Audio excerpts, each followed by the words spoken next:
What's going on, guys? I'm going to do a comparison video today. I haven't done one of those between the Husqvarna 395 and the Stihl MS660, which this I just made a review of. That's why now I'm going to do a comparison video. These saws were manufactured at one point in time to directly compete against each other. Now Stihl has the MS661 out, and that comes in an M-tronic version, which is the automatic carburetor. So at one point in time, these were direct competitors. Husqvarna still hasn't released a new version of this. We're hoping with the rumors and everything that a 595 comes out now with the development of the 572 that replaced the 372. But back to these two saws. So these are both 90cc class saws. This saw being 93 cc's, I believe, and this saw being 91. So they're relatively close. You can see some main differences here on this saw. The Husqvarna 395 has a single post chain brake. This saw has a dual post chain brake. So this, in my opinion, is a more durable design, but I've never had any problems with these. I've had a couple. They both have quick access to the air filters, the Stihl being held on by one nut right here that also has a cutout for your T-wrench. And then here's the Stihl style of the HD air filter, which is really easy to clean in the field. Then you have the Husqvarna quick clip design. I've already undone the clips on that side. There's 4 of them, but then I have left this one. A big pleated air filter on the Husqvarna, much a better design in my opinion than the HD air filters of the Stihl, which this does have a felt, which makes it easier to clean, but it's not pleated, so there's less surface area getting into your motor. So this is definitely better in my opinion, besides the fact that to take it off, oh, my bad. To take it off, you need to use your scrunch of some sort, and then it does have a little Phillips screw on the inside right here. So you just got to unscrew it right here. You don't even need to unscrew it all the way. You just got to loosen it up a little bit. I have it on there nice and tight. And then this, seals right here with the rubber, this is one of Husqvarna's best air filters in my opinion, because you never get particulates in the air horn right here.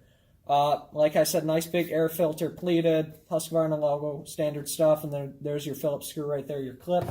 To access the air filter on the the spark plug, excuse me, you got to take this rubber boot off, and then there's your spark plug access, and then the Husqvarna's right under the cover, so it's easier to get to. This standard air cleaner, you got your cover right here for your cold weather shutter on the bottom, and then summertime on the top, gives it more airflow on the bottom right here. These saws use air injection from the Husqvarna, which if you're unfamiliar, it uses the centrifugal force of the flywheel to pre-clean the air, which keeps the air cleaner when it feeds into the carburetor. Standard pull start. This saw has a lot more vents, but this is plastic construction on the Husqvarna. This is magnesium on the Stihl. Stihl has elasto start, which helps you on a compression stroke.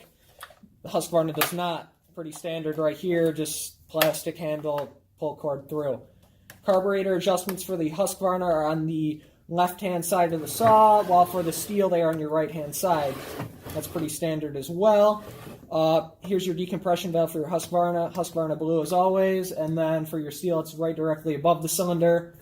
Performs the same task, not a big difference. Both have aluminum handles, both you can get wrap handles for. Here in the Midwest you never see that. It's more of a West Coast thing. The Stihl anti-vibe is rubber mounted while the Husqvarna is spring, so this one in my opinion feels a little bit smoother in the hand but has a little bit more play, as you can see here in the video. And then the Stihl, to move the motor, doesn't have very much play. Both of them have standard caps, basic screw in, screw out. Right here to take the cover off the motor for the Husqvarna, it's 4 bolts, Phillips, and then for the Stihl, double Torx, and then you can pull that right off. That way you can get to your cylinder. On the right hand side right here you can see we have your clutch covers. Both are double bar stud like all the large CC professional saws. They both have magnesium side plate covers. They both have double inner and outer falling spikes, which is a good thing for these larger saws because obviously you're going to be running it with a little bit longer bar, cutting longer wood. Both of them I would recommend the same size max bar if they're stock, not ported or anything like that. I would run 42 inches max on either one. I mean, you could run 50, but I usually reserve that for my 3120. Primary difference here, the Husqvarna has the chain brake. in the clutch cover because it is an outboard clutch, unlike the Stihl, which is an inboard clutch. This leads to a better balance on the saw, but this leaves for easier work in the field. So to pop this off, you can just use an impact and pop it off really fast. And then with the Stihl, all you got to do is pop this C-clip off with your T-wrench and you have no problem. The Husqvarna did have plastic wear pads on the inside, but I lost them and never replaced them. Oops. It's got one plastic wear pad on the inside right here, and then a metal wear plate, oil valley, standard stuff. It's got a plastic pin chain catch right here, while the Stihl just has an aluminum one. You can see much better debris clean out on the Stihl because it does not have any of these strengthening points for the chain brake handle or anything like that, but the Husqvarna does have a much nicer dust flap. It's bigger. The Stihl's less likely to break or get lost, but this one definitely protects a little bit more. As well, what I can do here is I'll flip them around real fast and then we can take a look at the operation handles. You can see the Husqvarna shutoff switch is right here, so you have your standard shutoff switch on most Husqvarna professional chainsaws. Even the T540 runs the same exact switch, I'm assuming, so they could save money on parts. This saw, you can get heated handles as well as for the Stihl. Here's your operator lever for your choke for your Husqvarna, so that's full choke, push it in one, that's half choke, and then click it over, and that's your normal run position for starting. The Husqvarna has integrated rubber grips into the handle. Those usually wear out. Mine are surprisingly in good condition, but with pitch and everything from pine trees, these always wear out. You got your standard operation level, your operation interlock right here, so push it in, you can run the throttle. Same thing for the Stihl. The only difference of the Stihl here is, and I'll throw this cover on quickly just so you can take a look. You have you got to push your throttle in, you get your full choke, click it up one, that's your half choke, and then click your throttle over when you got the saw running, and that's your normal run position, and then one up is off. Standard stuff. My Stihl did crack right here, you can see, so I just cut it on an angle, but I don't know if that's a common thing personally because I've only had one of these. Again, operator interlock on this saw. This saw has a much higher spring pressure in the trigger than the Husqvarna, so holding it full throttle for some time, I mean, it having a smaller trigger, it can get more uncomfortable than this saw. That's just a personal thing. I mean, if you don't care, you don't care. We can take a look at the bottom here. Both saws have adjustable oilers, so you can take a look. Your Stihl right here comes with a little tool to adjust it, and then your Husqvarna, same thing on the bottom right here.